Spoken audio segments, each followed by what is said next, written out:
अपना life full सांप सीढ़ी का बोर्ड है, कभी अप तो कभी डाउन। 22 का था, इतना ड्रग्स किया कि लंग्स ने जवाब दे दिया। डॉक्टर बोला इसका चैप्टर क्लोज्ड। लेकिन हुआ क्या, उल्टा ऐसा बॉडी बनाया कि लोग मोहम्मद अली से कंपेयर करने लगे। चार्टर प्लेन्स में भी घूमा हूं और एक बस टिकट के लिए सड़कों पे भीख भी मांगी है। न्यूयॉर्क के उन होटलों में रहा हूं जिनकी खिड़कियों से पूरा शहर दिखता था, और उस जेल में भी जहां एक खिड़की नहीं थी। कब दिन होता था कब रात, नो आइडिया। पुलिस वालों ने झापड़ मारा, अंडरवर्ल्ड ने सुपारी निकाला, घड़ियां भी पहनी, हथकड़ियां भी। 308 गर्लफ्रेंड्स थी और एक AK-56 राइफल।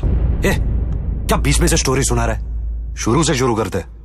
छोटे तू स्टार्ट कर।